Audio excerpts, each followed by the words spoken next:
দুম করেই নীলাঞ্জনার বাড়ি ছেড়ে চলে যাওয়ার সিদ্ধান্তটাকে কোনো মতেই ভালোভাবে মেনে নিতে পারছে না রায়ের বৌমনি এবং দাদাভাই। হ্যাঁ বন্ধুরা, ভিডিওতে লাইক দিয়ে দেখতে থাকুন। যে মুহূর্তে কিনা রায়ের দাদাভাই বলতে থাকে যে এত তাড়াতাড়ি মিষ্টি নীলাঞ্জনা তো আমাদের শর্ত মাফিক মেনে ওই বাড়ি ছেড়ে চলে যাওয়ার মতন মেয়ে না, নির্ঘাত ও নতুন কোনো ছক কৌশল করছে এবং নির্ঘাত ও নতুন কোনো সর্বনাশ করার জন্য বেরিয়েছে। আমি তোমাকে বলে রাখছি, তুমি কিছুদিনের মধ্যে এটা আন্দাজ করতে পারবে। তুমি দেখে নিও মিষ্টি। ঠিক সেই মুহূর্তেই রায়ের মা সেই ঘরে আড়ালে দাঁড়িয়ে কথা শুনে ফেলা মাত্রই বলতে থাকে যে বিক্রম, আর কত মেয়েটাকে নাজেহাল করবি বলতে পারিস আমাকে? তোদের কথা অনুযায়ী মানতে গিয়ে তো মেয়েটা বাড়ি ছাড়া হয়ে গেল, তার সত্ত্বেও কি ওকে তোরা কোনো মতেই সুস্থ সফলভাবে বাঁচতে দিবি না? অন্যদিকে বিক্রম বলতে থাকে যে মা, তোমার মেয়েকে দিয়ে সব কিছু সম্ভব, তুমি সেটা নিশ্চয়ই অবিশ্বাস করবে না। তার থেকে বড় কথা, তোমার মেয়ে এত তাড়াতাড়ি আমাদের শর্তে রাজি হয়ে বাড়ি ছেড়ে চলে গেল। ওর কী বা পুঁজি আছে বলো তো, যেটা দিয়ে ও ওর ভরণ পোষণের খরচ চালাবে বলো তো? নির্ঘাত ও কোনো না কোনো জায়গায় গিয়ে তো অবশ্যই আশ্রয় নিয়েছে, তাই না? তাহলে সেই আশ্রয়ের জায়গাটা ঠিক কোথায় ও বেছে নিয়েছে সেই সম্পর্কে কি আদৌ তোমার কাছে বিন্দুমাত্র কোনো রকম কোনো খোঁজখবর আছে? অন্যদিকে রাইয়ের মা বলতে থাকে যে না, আর আমি জানতেও চাই না। আমি শুধু চাই যে তোরা এবার ওকে রেহাই দে এবং ওকে একটু শান্তিতে থাকতে দে, কারণ মেয়েটা তো তোদেরকে নিয়ে তো মাথা ব্যথা করছে না, তাহলে তোরা ওকে নিয়ে তো মাথা ব্যথা কেন করছিস বলতো?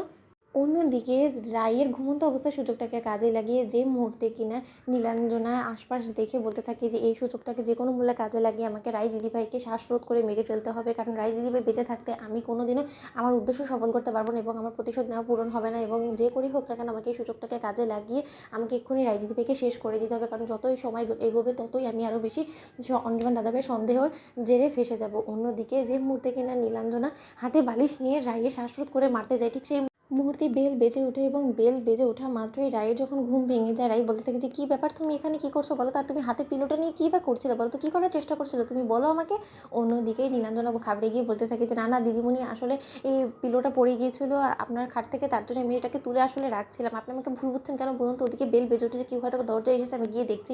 অন্যদিকে রাই বলতে থাকে যে না, তো আমার তো মোটেও সুবিধার বলে মনে হচ্ছে না। ও কিছু একটা তো অবশ্যই আমার ঘরে এসে করার চেষ্টা করছিল, কিন্তু অনির্বাণকে তো কোথাও দেখতে পাচ্ছি না। ও ফাঁকা বাড়ি পেয়ে আমার কোনো ক্ষতি করার চেষ্টা করছিল, তো আমার এই সময় দরজা খুলে ঘুমানোটা মোটেও ঠিক হয়নি। অন্যদিকে স্রোত চলে আসা মাত্র স্রোত বলতে থাকে যে দিদিভাই, অনেক দিন বাদে তোকে দেখলাম, কিন্তু যে দরজাটা খুললো তাকে তো আমি চিনতে পারলাম না, সে কে রে? অন্যদিকে রাই বলতে থাকে যে সে আমাদের বাড়িতে নতুন কাজের জন্য জয়েন দিয়েছে এবং সে রীতিমতো কয়েকদিনই হয়েছে, তো ওকে আসলে বলবো বলবো করে বলা হয়নি। অন্যদিকে স্রোতকে রাই যখন বলতে থাকে যে জানিস তো স্রোত, আমার কেন জানি না এই মেয়েটাকে মোটেও সুবিধার বলে মনে হচ্ছে না, যদিও এই কথাটা আগেও আমাকে অনির্বাণ বলেছে। আজকে এমন একটা ঘটনা ঘটলো যেটার পরে কিনা আমার কোনো মতো ওর উপরে বিশ্বাস করতে ইচ্ছে হচ্ছে। অন্যদিকে স্রোত বলতে থাকে যে কেন দিদিভাই, কী হয়েছে, কী এমন করেছে? অন্যদিকে রাই বলতে থাকে যে এই পিলোটা নিয়ে ও কিছু একটা করার চেষ্টা করছিল, আমার কেন যেন মনে হলো যে ও আমার শ্বাসরোধ করে আমাকে মারতে আসছিল, এবং যে মুহূর্তে কিনা বেল বেজে উঠে এবং আমার ঘুম ভেঙে যায়, ও সেটা টের পাওয়া মাত্র ও মিথ্যে কথা বলে আমার কাছ থেকে এই কথাটা এড়িয়ে যাওয়ার চেষ্টা করলো। অন্যদিকে স্রোত বলতে থাকে দিদিভাই, সাবধান থাকার চেষ্টা করিস। তো বন্ধুরা, লাইক এবং শেয়ার করে সাবস্ক্রাইব করতে ভুলো না।